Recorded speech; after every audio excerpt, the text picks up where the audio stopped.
Wrestling, of course, has always been, in your blood. You are, as I said, part of this hugely illustrious and famous wrestling family.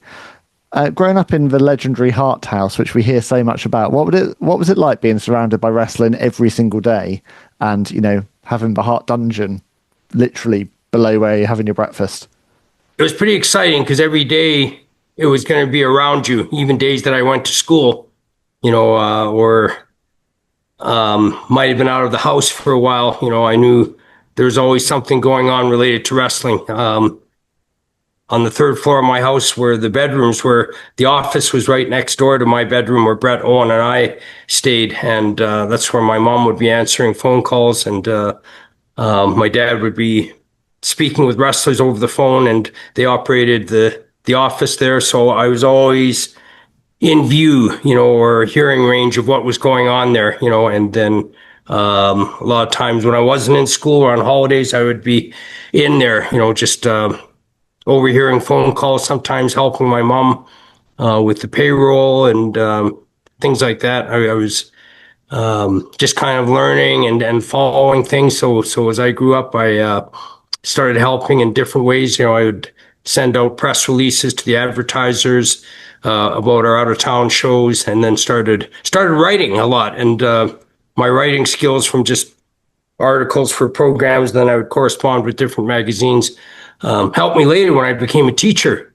because I kind of knew how to extend my writing and write essays and editorials and resumes and things like that. And a lot of that I was able to pass on to my students. But it was always exciting. And in the evenings, usually my dad would work out in the basement. That was kind of his escape from the office. The working all day in the office, and dealing with the wrestlers and getting them onto the shows, and speaking long distance to a lot of wrestlers like Abdullah or whoever was calling about future bookings.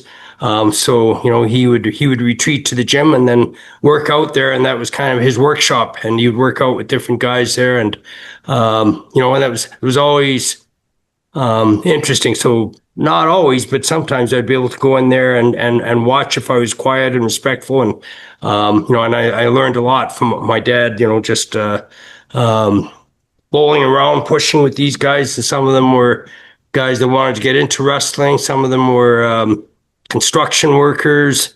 Some of them were ranch hands. Some of them had played football. There was a lot of different people interested in getting into wrestling were trying my dad on, and it was always interesting to see how it would start, and it would kind of progress from a slow locking up and pushing each other, and then eventually someone taking initiative and going for a move, and quite often my dad would let them make the first move, and he would counter it very quickly, and secure their arm or their head, and then, take them down to the mat, and then he would never let them get up. He would just sort of immobilize them and wear them out, and go from one hole to another. But it was always intended to teach these guys, and for them to respect wrestling, so they knew it wasn't just a cakewalk to get into, that it wasn't just a bunch of phony actors or showmen, and